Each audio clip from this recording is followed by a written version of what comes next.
right, here we are. Mr. Howard here, helping me out with the dyno time. We are going to do an intercooler upgrade on the Flying Moose. It's an intercooler, not an intercooler. Intercooler. A DO88. It's a drop-in OEM style unit. It fits just where the factory unit does. We're going to ditch the original, I guess you would consider it the larger, It's the late model intercooler. the late model 740, 940 intercooler. It's the one with the inlets on the in the middle of the intercooler, not on the top. We're replacing it with the exact same unit. This thing was like, it was like $700. It's kind of pricey, but you know, you got to pay for quality. But I've tested this before on my car, and it made like a good honest 15 to 20 horsepower on the low boost setting. So our let me flip this around. So our we did 3 low boost numbers and 3 high boost numbers. If you can see this. So our low boost numbers were, that's 193, 195, and 195. And our high boost, I take that back, we only did 2 high boost runs. And then our high boost runs were 221 horsepower, 229, or 219, I'm sorry. And I did cheat a little bit on that last dyno pull. There was a little bit of a dip in the graph. It's kind of hard to see if you're looking at, yeah, Mr. Howard showing it, that little dip right there. Basically just added a touch of duty cycle right there to help smooth it out. So we'll take a, so everybody kind of get an idea what's going on here. Let me zoom this out.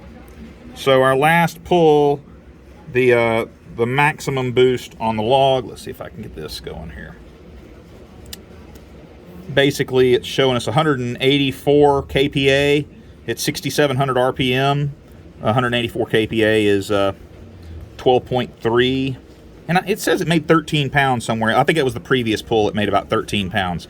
That's our high boost setting. On low boost, let's take it all the way back to the first couple of pulls here. Hang tight. Save it all in one data log, makes it real easy to find later on. All right, let's see here. So this is one of our first pulls here, and you know, we don't have to run a lot of boost with this thing. So let's see, like 9.5 pounds of boost, 9.6. Let's see if you can see that right over there on the right. 9.3. Right at the red line, 6,800 RPMs, 9.3 pounds of boost. And I did do a little touch up on the air fuel ratio, but it was all down low. I had some lean spots, and I knew I had them basically in this area where it was kind of on the spool up section. It was, you know, 12.9, but we're talking 12.9 at 6-7 pounds of boost. Not a whole lot of boost there, so I'm not. But I just wanted to try and make it nice and smooth as possible. So most of the pulls kind of look like that. So now we're going to swap out this intercooler and see what we can come up with for the unboxing. Yes. What's in the box, man? What's in the box? Give me your money. That's what's in the I box. mean, you could use the old Sawzall blade, or you could use the box cutter sitting right next to you. Well, Some like it hard. ooh. Mr. Collier prefers it wide and hard. Wait, what? Oh! We'll have to edit that out. Children Nah. may be watching. We're talking about intercoolers. What's wrong with intercoolers? I don't want a soft intercooler. Sure is pretty, isn't it? That's the hashtag Disney edit right there is what that is. Oh, yep. You let the Swedish air out. Dang it. I mean, it does smell better. I'm not gonna lie. All right, so I'm curious. Oh, it looks that's pretty. Goes in there like dip, or well, Yeah. like dip. Yeah, it goes in there like that. Yeah. Is it some people have complained about the inlets being whacked, but that looks pretty good. The other one looks fine too, I think. Oh, and Yeah, it's shifting. like, yeah. No, everything looks great. It looks fine. Cast. I wonder if they've upgraded their packaging, but looks good. Yep. It is not a lightweight unit, I'll tell you that much. Not in comparison to the stock one, but you know, I'll take the weight over the. Weight is good. Yeah, weight weight is for a the sign of horsepower. reliability. That's right. If it doesn't work, you can always hit your competitor with it. Yeah, it's been known to happen. Pay no attention to the front of the car. All right, we're gonna pull that bad girl out. All right. All right. Comparo to the two. This guy really is just much thinner. So, I don't know. You see that? Just compared to Oh shit. This guy. This is the one your girlfriend told you not to worry about. So, this is a tube and fin style, the old one, and that's bar and plate on the new one. We'll see. Drop it. All right, we've got a, there's that little dyno comparo. This is on low boost, and I know that's kind of a relative number. I'll explain that later, but About 10,000. yeah, not yet. So the 193 horsepower, 203 torque was on the original intercooler with the boost controller turned off. No changes. We're avoiding any changes that we can make just to make it even. And the 213 and 228 is the new intercooler, still on low boost. We have not turned up the boost. We've not touched the boost controller. We've not touched ignition timing. Just an intercooler change. And I mean, you know, you can the solid line is horsepower and the dotted lines are torque.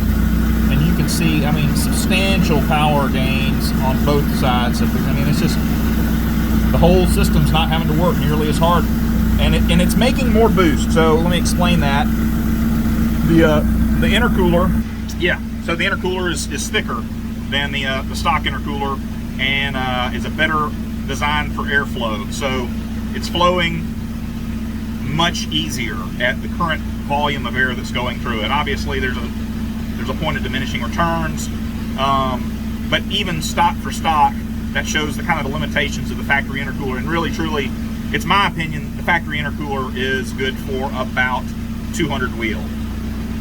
You start pushing past 200 wheel with the stock intercooler, it's just, you're running out of intercooler at that point. And it's not from a cooling perspective. I never had a problem with air intake temperatures. I'm not monitoring that anymore in this car, but air intake temperatures were always great. It's just airflow. So the new intercooler, let me get this data log up here. I'll show you guys. Now let me turn the car off so we can talk a little easier. But let's stop. So before, and I'll try and bring it back up from the other passes, but before the boost level was, shoot, I don't even remember off the top of my head. I'll have to go back and look. Now the boost, I'm seeing 10.6 pounds. How much boost was it making on the beginning?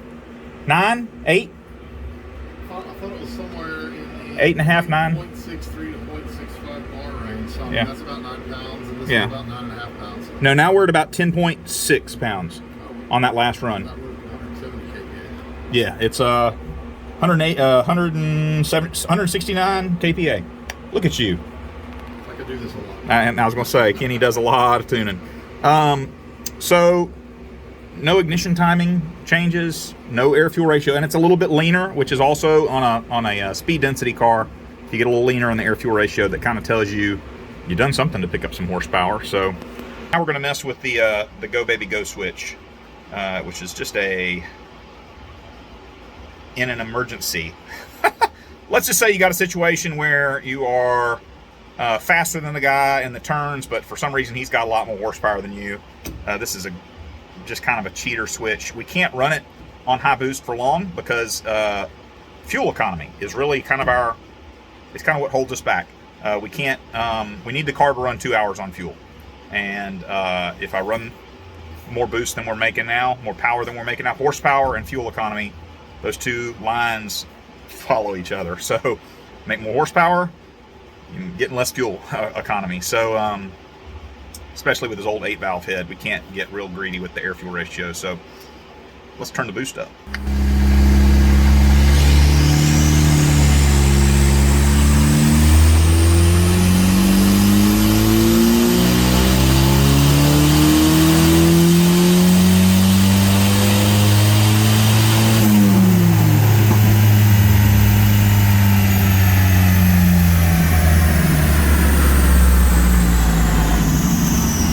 Surprisingly not that high, but that's all right.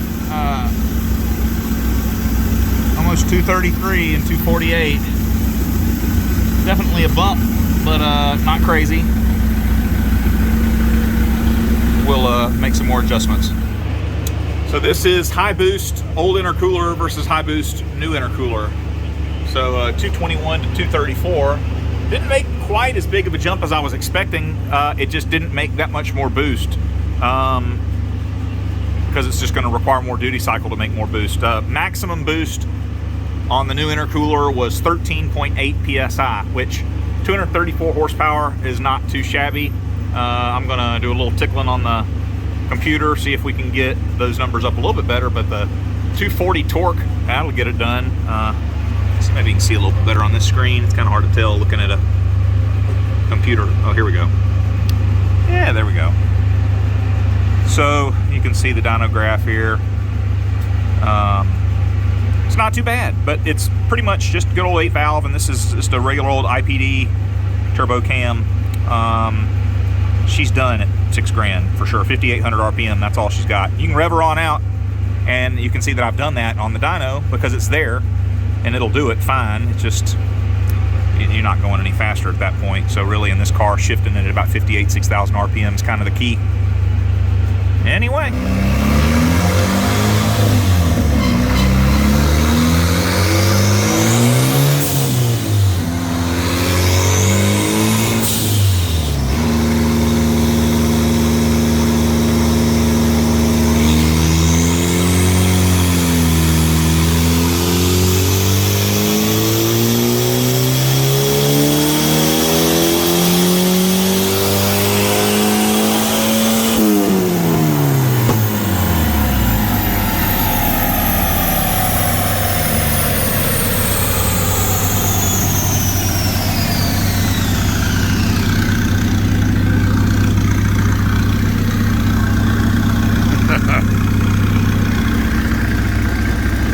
$246, $247.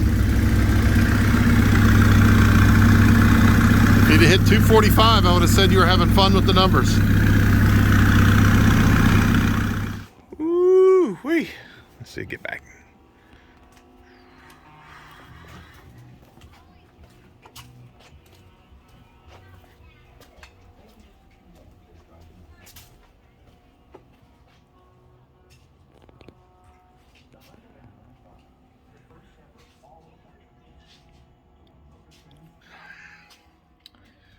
All right, well, we finished up. Let's see. All right, so we finished up with this thing. Ran into a couple of little issues I wasn't prepared for. We've run out of fuel injector, which that's a good thing. That means we're making more horsepower. So on the power numbers is I'll post up on here. Pretty significant gains, really. 20 pretty solid 20 horsepower without touching anything in the tune. And that's what we wanted to make sure we did, was not to change anything, you know, ignition timing or, you know, air fuel ratios, anything like that, because we wanted the intercooler test to be, you know, legit test. So anyway, 20 horsepower on the low boost setting and at least 20 horsepower on the high boost setting. Funny enough as it was, the high boost setting, which is just we have a duty cycle on the Mega Squirt solenoid just to give us a little extra, and I ramp it in. I really don't want it to hit down low, just to kind of help on the top end horsepower.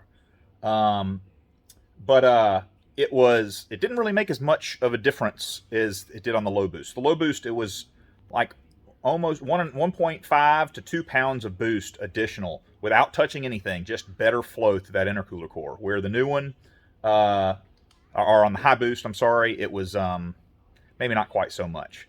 But I started tuning on the car on the dyno and started turning the boost up. I really wanted, you know, right at about a bar of boost, and I kept adding fuel and kept adding fuel, and it wasn't doing it. And I went over and looked at my boost, or my injector duty cycle, and I was like 114% duty cycle. So I was like, yeah, that's a little too spicy for what we're trying to do here. So I had to turn it down. But I'm still not disappointed with the numbers. This is high boost versus low, which you can see right there. Hold on, let me zoom this back out. So I take that back.